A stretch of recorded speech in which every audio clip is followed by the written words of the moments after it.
Welcome, everyone. It's great to see you all. It is Tuesday, October 1st. Fall is upon us here. It's 9:30 in the morning. To those of you who are listening on YouTube, welcome to you also, wherever and whenever you are. It's all one big thing that we have, one big community, no matter where or when. So welcome. This is lesson 4 of A Course in Miracles through the book Training Wheels, which is a book I wrote in 2019 as a way to make the lessons more interesting, more relevant for me, because the language of A Course was a little bit off-putting, but I recognize so deeply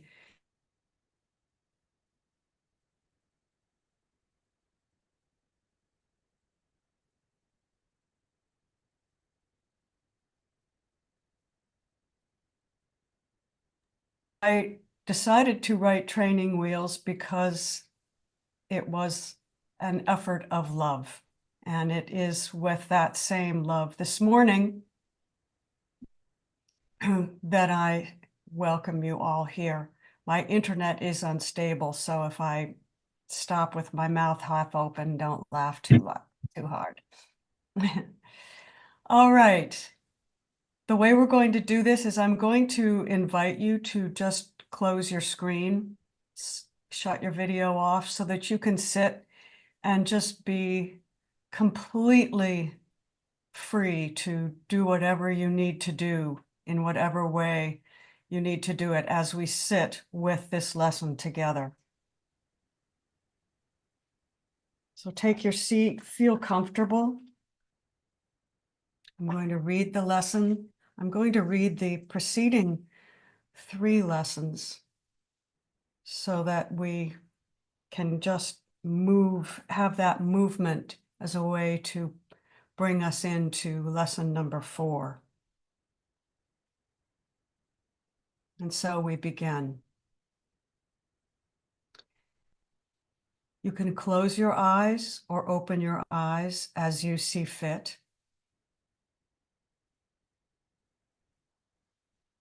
Nothing I see means anything. I have given everything I see in this room, in my purview, in my mind, all the meaning it has for me. I do not understand anything I see in this room, on this street, in my purview, in my mind.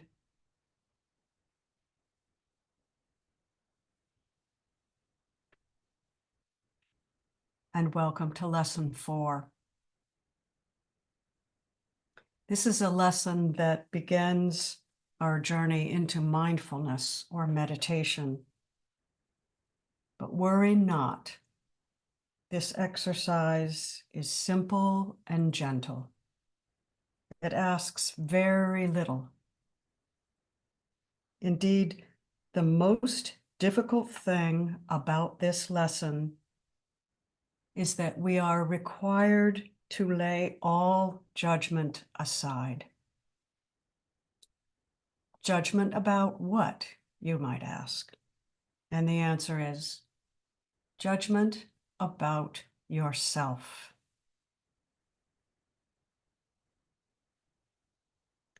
Take a few centering breaths and sink even more deeply into the peace you are. Just allow yourself to be whatever you are in this moment.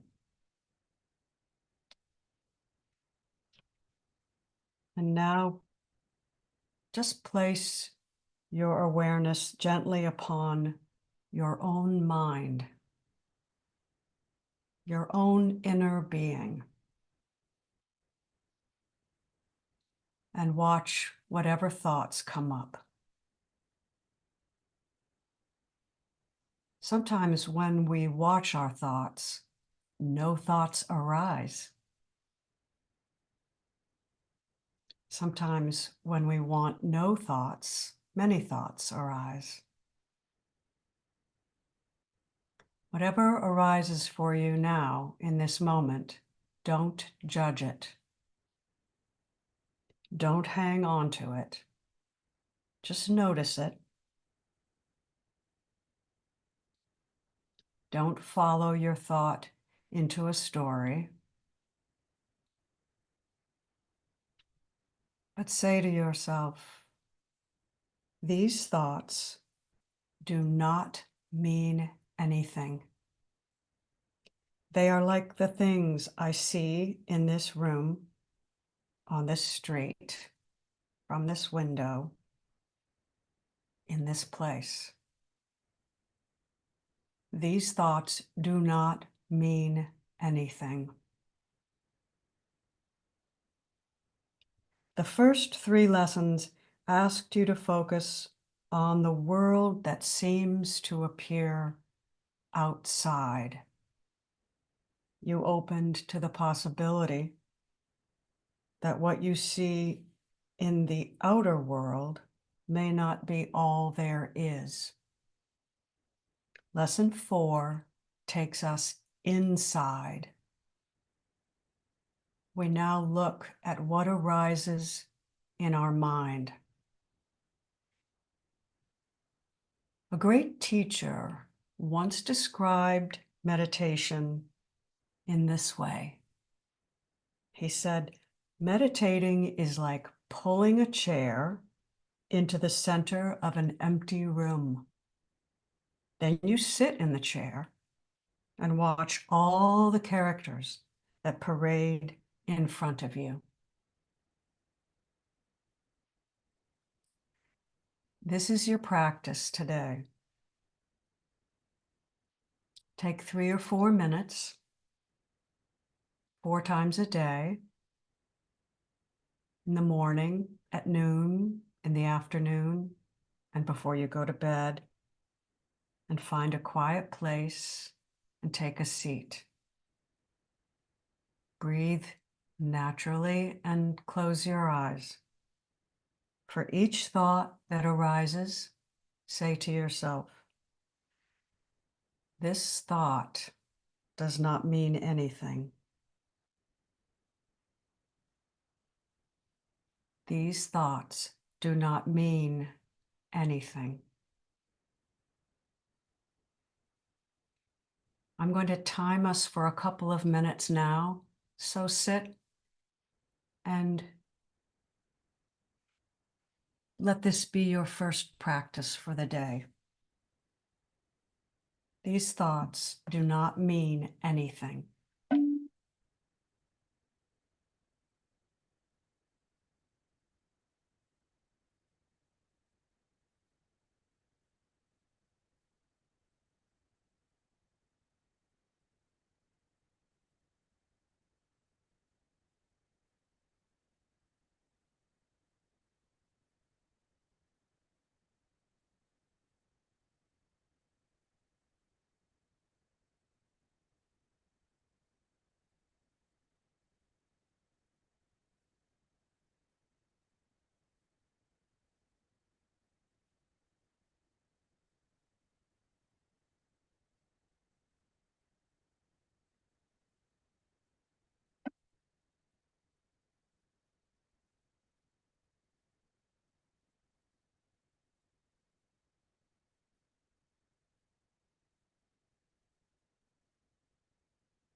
I want to invite you to go one step further now.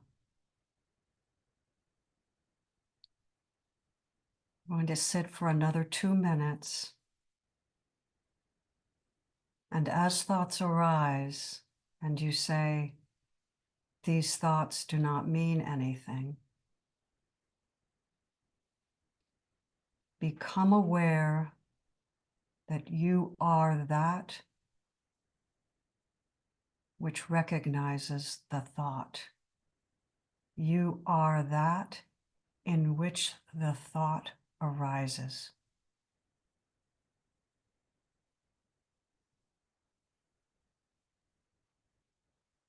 I'll let you know when 2 minutes is up.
Very gently now, become aware of the breath, letting it bring you back into the center of your being.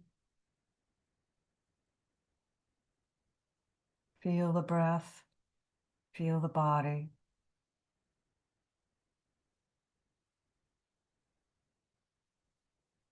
Like yourself.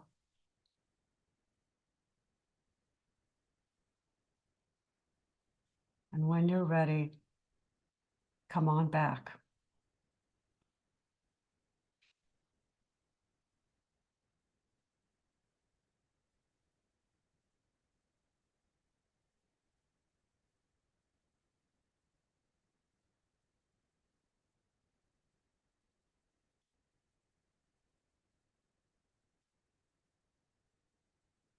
We left off yesterday with this thought that these thoughts don't mean anything.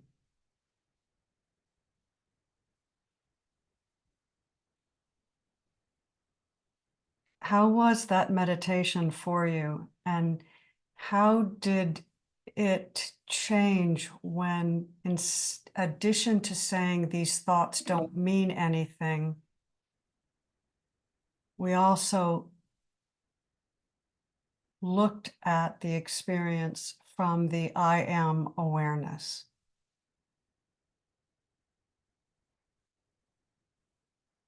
These thoughts don't mean anything. I am aware they are arising in awareness. And I am that.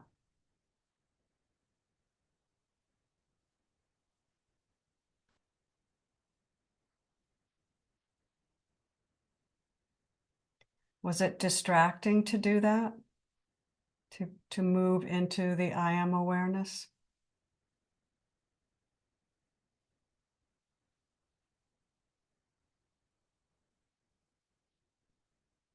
And could you hear my little now chime? Was that distracting? Okay, a little bit. Okay. It's my timer.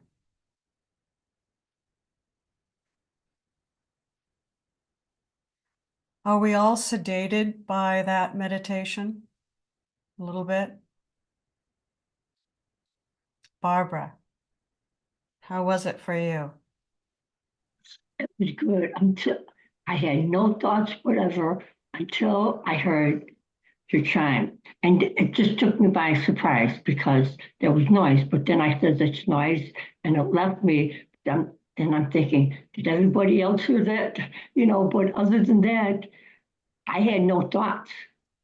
But I was startled and I know how to leave like noise and things out of my meditation. That was really good. Isn't it funny how when you try to have thoughts, you don't have thoughts? How that happens sometimes? Yes.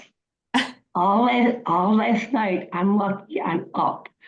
Out of the 7 hours I slept, I was up 4 hours during the night, thinking about what we went through on Monday, and then that's the problem. And then the last time I got up and I went to bed, I'm saying, I am beautiful, I am what I am, and I'm seeing all these people.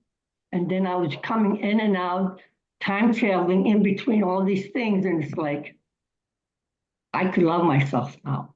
Well, I had a fantastic time, even though I didn't sleep. Yeah. Oh, I'm going to close the shade. Thank you, Barbara. You're welcome.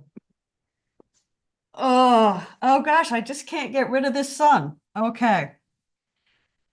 Thank you. Anybody else have anything that they'd like to share? David? Well, uh, when your dinger went off, it was okay. Is it okay? It's okay to start now, and that was like, I like that. I mean, it's almost like the rubber band around your around your wrist. Sorry, I have COVID, so Oh, Betty does too. She's way worse than I am, but we're not hospitally. sorry. But anyway, excuse me. So anyway, that was good. I liked like I said, it was like maybe the rubber band on your wrist where you pop it and it's okay to reset. So I kind of think that was a reset. And then the fact that because yesterday I was spending a lot of time overthinking things. And so, but I didn't learn anything from the last class, or I didn't retain anything. But today, when I start saying that these thoughts do not mean anything, it was liberating. It was freeing. I mean, oh, that's so, and that's a good, I don't have to believe everything I think or get down when I think things, when I have, not good thoughts, which it seems like the majority of my thoughts are. And then the other thing I thought about is if I don't judge my thoughts about myself, I'm less inclined to take those thoughts and project them onto others that I come across. Because, if I'm not thinking, sucky thoughts about myself, I won't think sucky thoughts about other folks.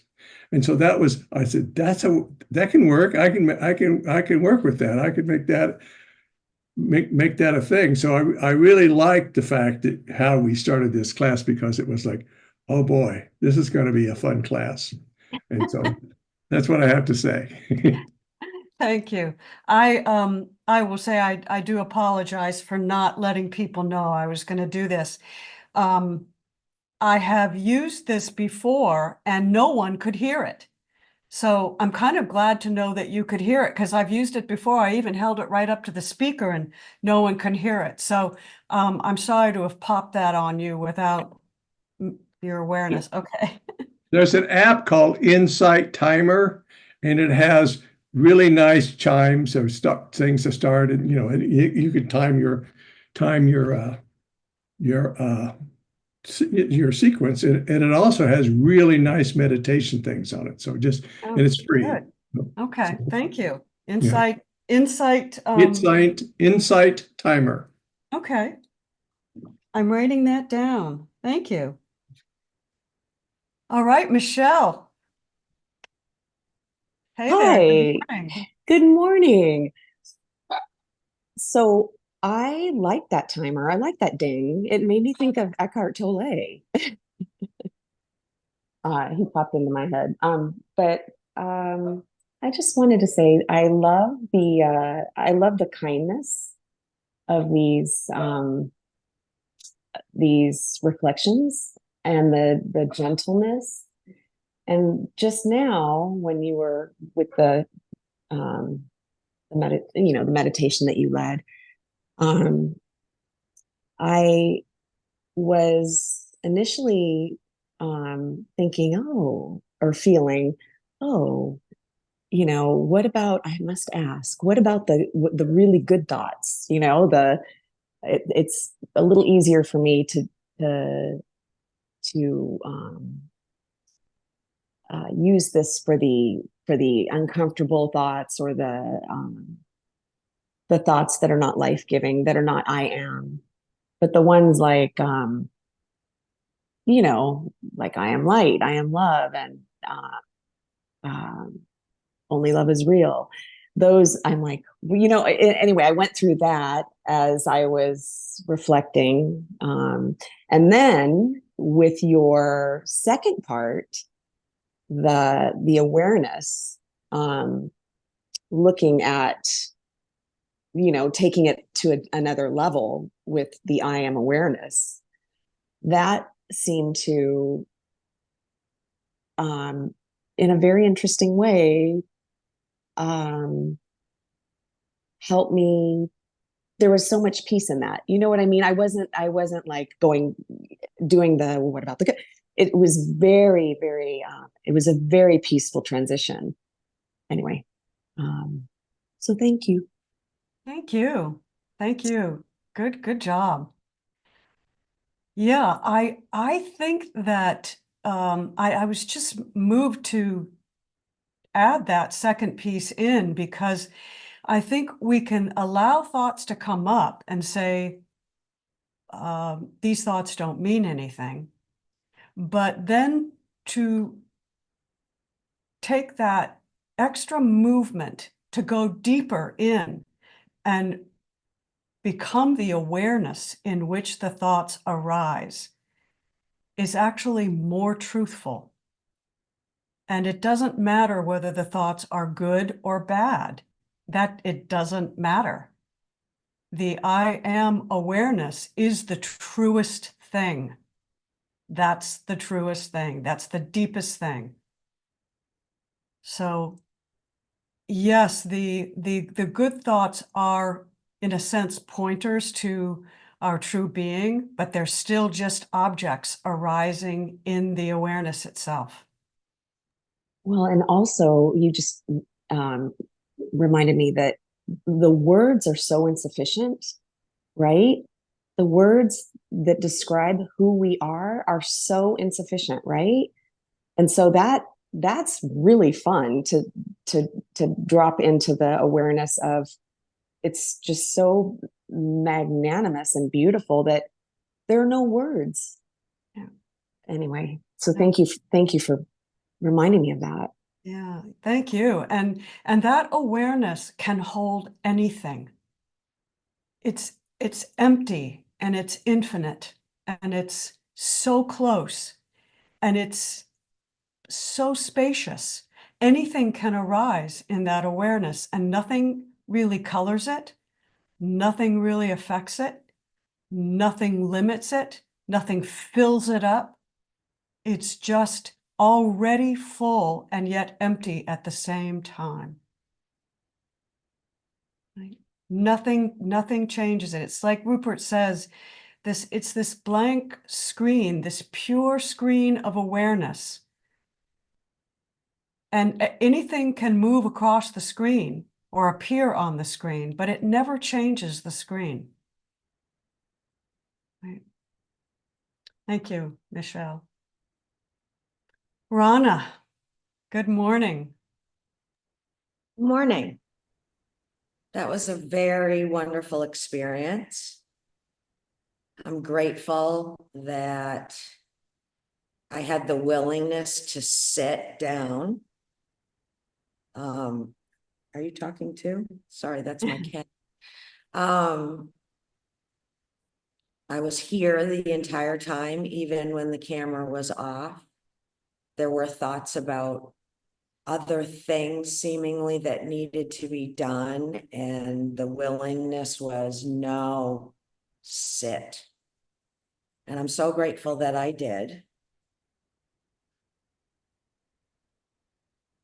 It surprised me how there were no thoughts for a moment or two. So overall, I get the sense that things are really quieting down inside in general.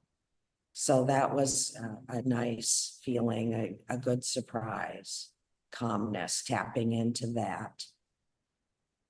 I loved how you ran us through the first 3 lessons. That was very helpful in the lead up, to just sinking into this one. The thoughts are just attention grabbers that pull me out of this beautiful quietness that I'm coming to understand is available and there, like you said, like the screen, it's there all the time. But mind is grabbing attention and making it seem important. So as I'm sitting, thoughts are arising like you need to call the HVAC company, right? And I look at that and it's like, not right now. Right. Let it go. Couple of people came up in my mind, right? And the thought following the person was, why are you thinking about this? Do you need to clean something up here? Again, noticing there's meaning trying to be stuck to that. Just move on. And then back into that space of no thought again. When the ding came, the thought was, oh, I love that sound. And the mind was reaching to hear it again. It wanted more dings. It wanted more chimes. It wanted more. So as I sit here and describe that to you, I realized the mind wanted something to be busy with, to focus on again, instead of being in that quiet spaciousness that I found available because I was willing to sit still. So it's been a really excellent experience. I already feel the calm level that I know is going to carry over through this day. And I get to practice this 3 more times if I'm willing, And so it's just a really beautiful experience for this one this morning. Thank you. I appreciate your saying that sound carried you in. It was an object that arose in awareness, and then the mind, because it is a pleasant kind of a thing, the mind wants to follow it. Really appreciate that observation. Thank you. Cindy.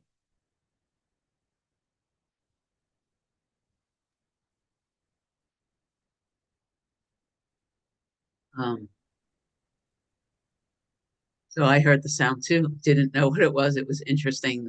Oh, you're the facilitator. You better open your eyes and make sure everybody who's supposed to be muted is muted. Those thoughts came up, which I found funny, but they came and then they went. I was super in the experience. I don't know how to put it any other way. And in the world of everything is good. At the end of the experience, all I can say is the body is nervous and jerky.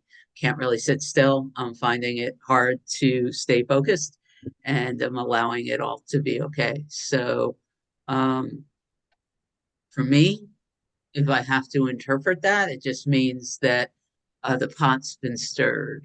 There's a lot of things going on. And sometimes when I stay really still, knowing I am the I am, resting as the I am, it allows the body, mind, personality to, have a little fit. And somehow I'm a lot less, the body, mind is a lot less peaceful now than it was 20 minutes ago. So it's all good, right? Because I'm aware and I'm staying real present and I'm not pretending it's not that, but that's the experience. And it's kind of cool to see it. Yeah, the body mind, we all know this, will do what it's going to do, which is why the I am awareness is such a thing to cultivate, because we can watch it while it does its thing and has its reaction, knowing all the while what we are in truth, which is the ground of being. That ground of being. And Richard calls it the love. Sometimes for me, it doesn't always feel like love. It doesn't. It just feels neutral. It just feels like silence. Well, what does love feel like?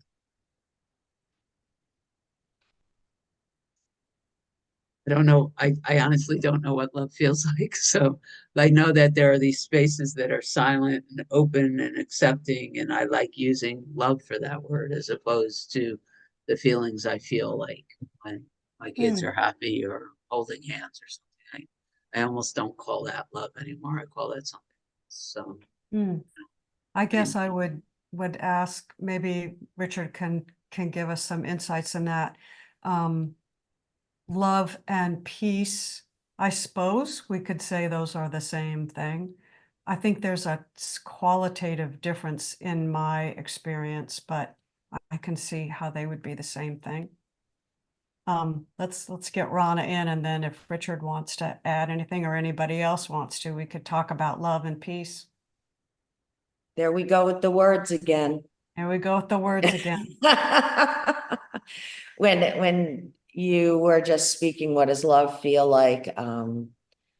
My whole body just like seized up and felt full.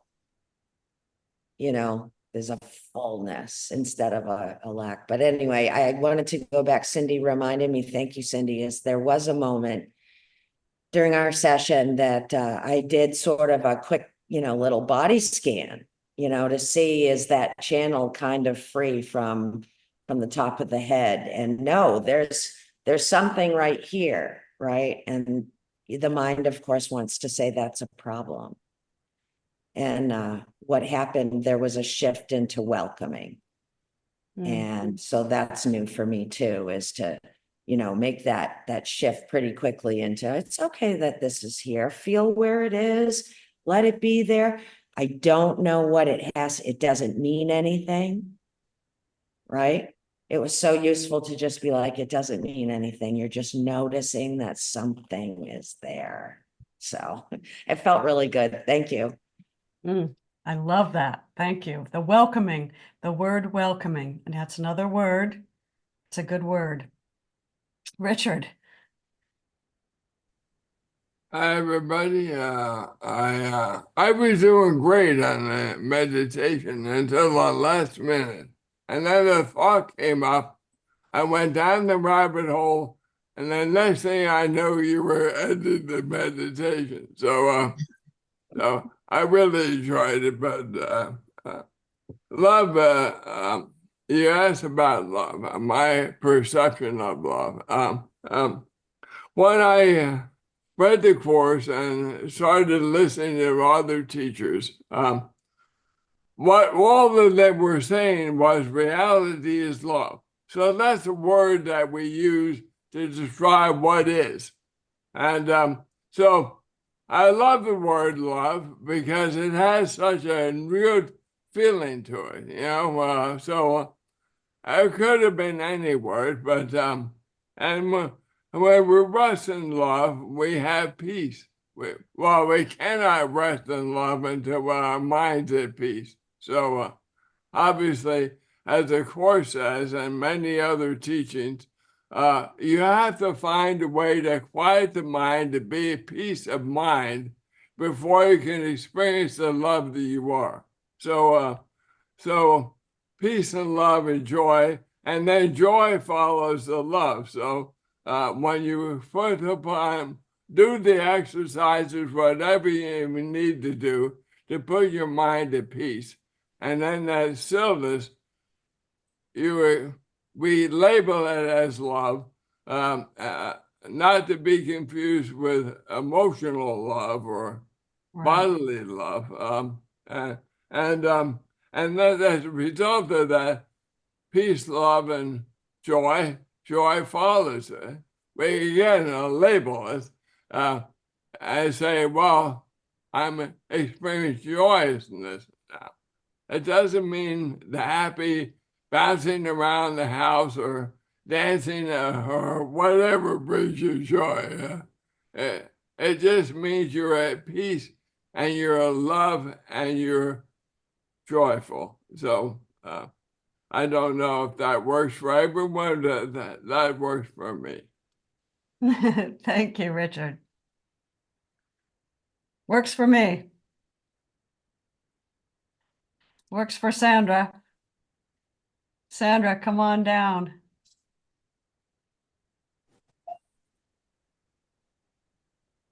Good morning. So, good morning. I don't know if this happens to anybody else, but I raised my hand and then I'm so into what Richard's saying that I totally forgot why I raised my hand. Does that happen to anybody else? That's why I put my hand down sometimes. But what I kind of remember that this experience was I had like a deeper understanding of something. And I used to think that thoughts were words. And in this experience, the thoughts weren't words, they were more images and feelings. But I don't know if those are even thoughts, but that doesn't matter. But it wasn't just about words anymore. That's the best I can say. And then the other thing, in response to Michelle, was these thoughts do not mean anything. They are like the things I see in this room. I have given everything I see in this room all the meaning that it has for me. So what I was aware of was that it's not just that these thoughts don't mean anything. I had to add, these thoughts in and of themselves do not mean anything. I give meaning to them. It had that deeper connotation for me. And that kind of segues into when you said from awareness, it was like, we were talking about this yesterday. When Sandy, the personality, gives it meaning, it's a whole different thing than when I'm experiencing my true self and I give it meaning. And that's where the goodness, I call it goodness, comes in, because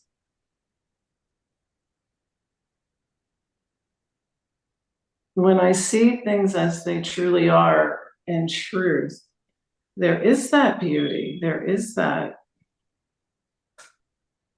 love. And for me, love has a very distinctive feeling from peace and joy.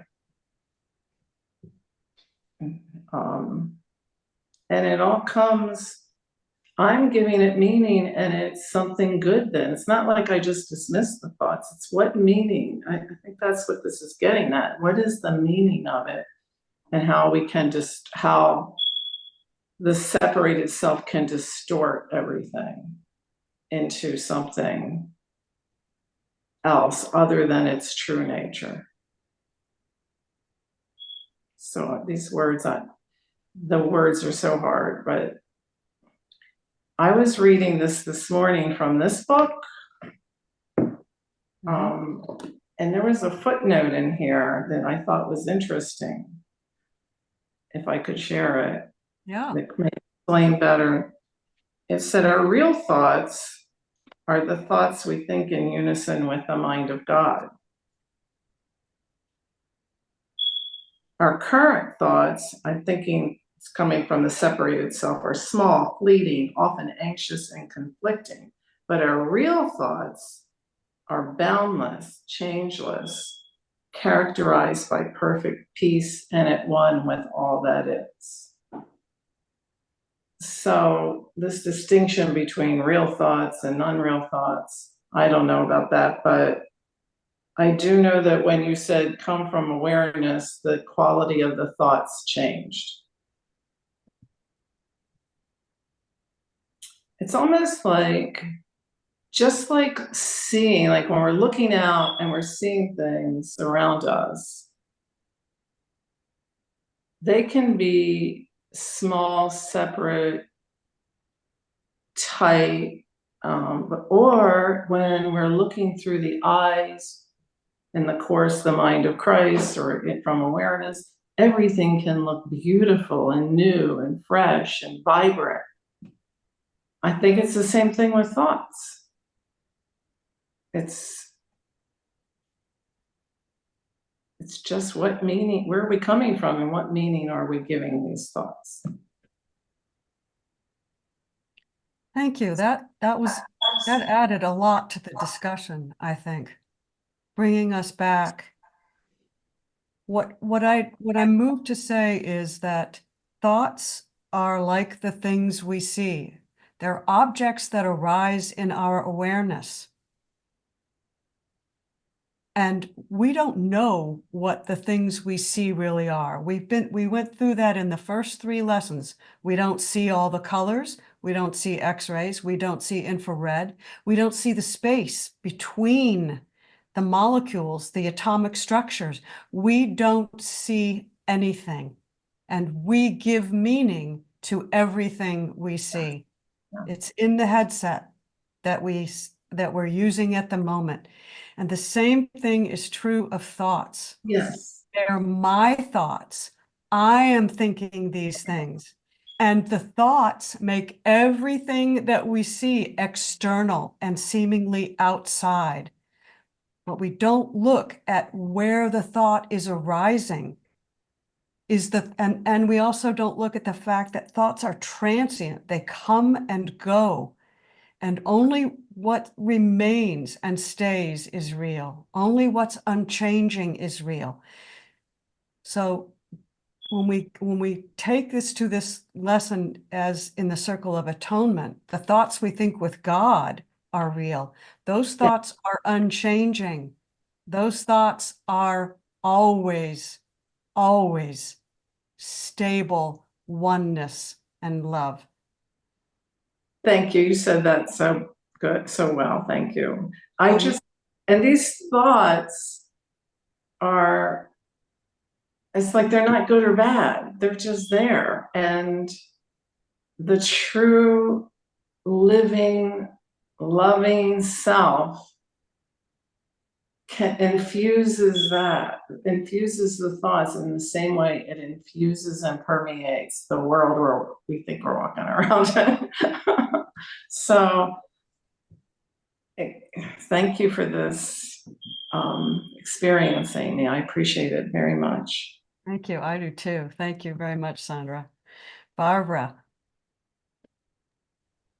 I just wanted to agree with what you were saying, because this morning, when I do my meditation around 8 o'clock, like it just clicked. I guess I had no thoughts then, and these thoughts just went to silence. The silence led to calmness, which then the calmness led to an overabundant joy and happiness. So I guess they're all intertwined somehow. But when I click, I know I'm there. That's, so, but I've been having a happy experience with that and with you this morning, because sometimes on Mondays, I have another meditation. She starts out with the rim of flutes. She starts with flutes, and then we get still. And when I hear the Tibetan gong at the end, it's like, and if I'm deep, it's like, whoa, But otherwise, I just enjoy it. It's just a shock when you first hear it, because if you're so deep, it's like, oh my God, what's this thing? But I guess love and joy and happiness are all intertwined. I don't know which is the deepest or the furthest, but I experience everything sometimes. Love and joy and peace are all attributes of the absolute. Right? Okay. They're all movements of the absolute. They're all the oneness. Yep. That's the best I can do at this point. Okay, thank you. If it feels good, if it feels loving, if it feels happy, then you know you're in alignment with God, the absolute, the one. Richard.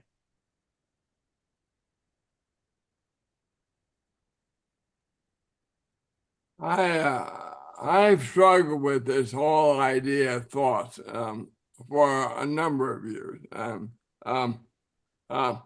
I finally reached a conclusion for me that thoughts are all illusory, because those word thoughts mean there are different thoughts, which means there is separation within thinking. And since there can be no separation in God, there are no thoughts in God.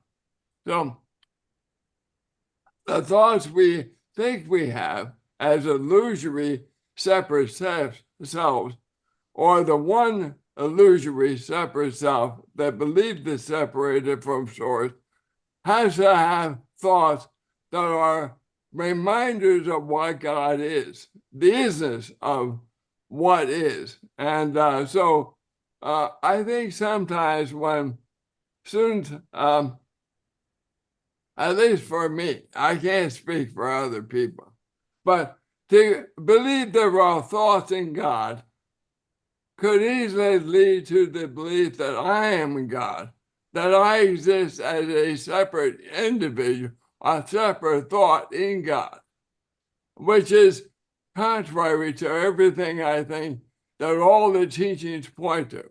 There is no separate anything. There is just isness. And So we have the course, for example, talks about, I think there are 4 levels of splitness or 5 levels of splitness from the truth, from reality. And I think sometimes we get lost in what form of, what splitness are we experiencing right now? The ultimate splitness, the first splitness, or the second splitness, or the third or fourth? And so I just have had a problem over the years with the whole idea of thoughts. Some thoughts get me back to where I'm my right mind.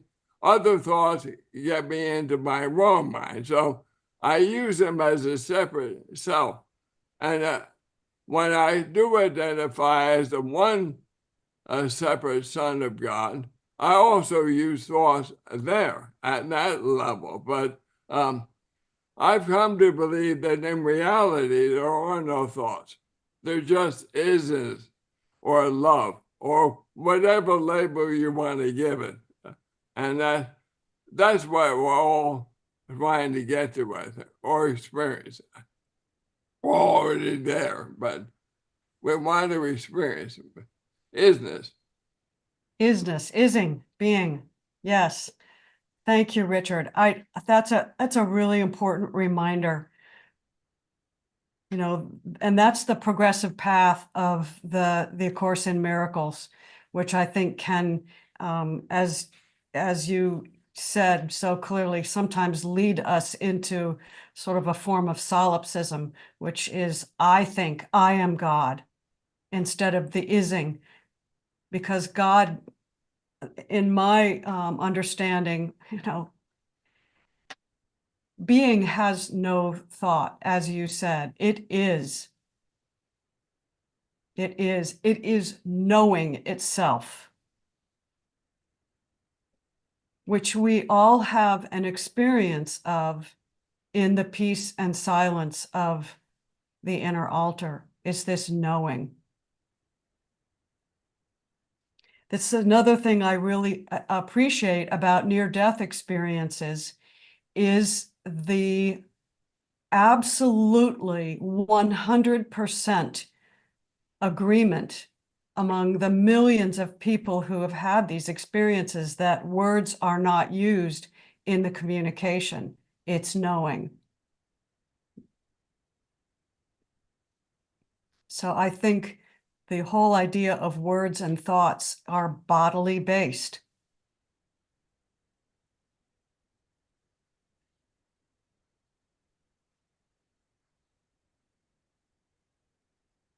Chew on that one for a bit. Cindy, come to the head of the table. Oh, I just realized I was already unmuted. As I was just listening to this conversation, I was reminded of my buddy Joel, who teaches something about these 2 words, is and as, that I have found very, very useful. You know, my understanding of his teaching, God is exactly, you know, the ising, and it's like you could stop there. Sometimes he says the only word that you ever need is I. God is I. And then you just stop there, and anything you say after that is not, you know, is a step away, all the things that we've been talking about. So there's that. What I have found very, very useful that I wanted to contribute to this conversation is God as. He will say God at, you know, God is expressing itself as a human. God is expressing itself as a tree. God is expressing itself as a cat. And there, God, what I am here is an individual expression at, you know, God as an individual expression through Cindy. So it's been very useful for me because I'm recognizing that there's a uniqueness in God's expression here, but no separation. Right. The manyness of the one. The manyness of the one. That's beautiful. And so just that word as has been able, I've been able to rest as that. And people listen to me. I've been listening to the same audio over and over again. In the first few minutes, he gets a little forceful, and Joel doesn't often get forceful. He says, the one thing, if anybody wants, the first and really most important principle of his teaching is that this is an individuated expression of God.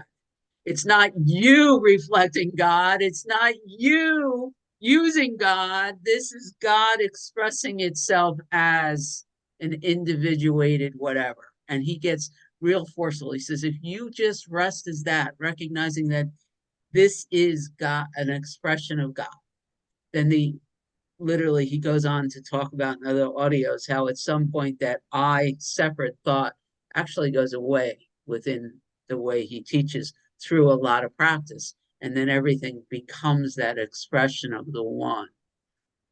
Unique, you get to still play and dance human, but it's sort of, I don't know, it reminds me of so many of the other teachings. But anyway, I just wanted to add that word as, because it's been very useful as I sit in this. Thank you very much.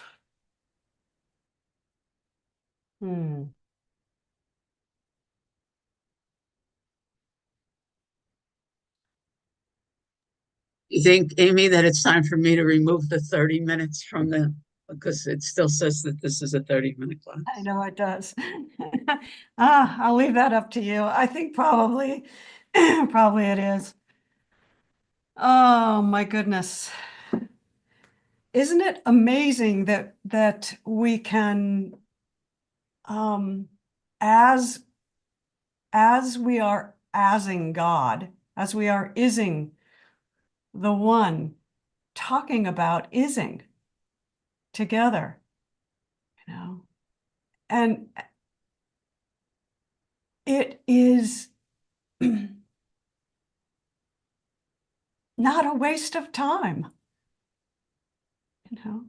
It is enjoyable to have the experience of ourself in so many different forms and expressions. That brings love for me. When we talk about what is love, for me, the love makes my heart center just open and expand.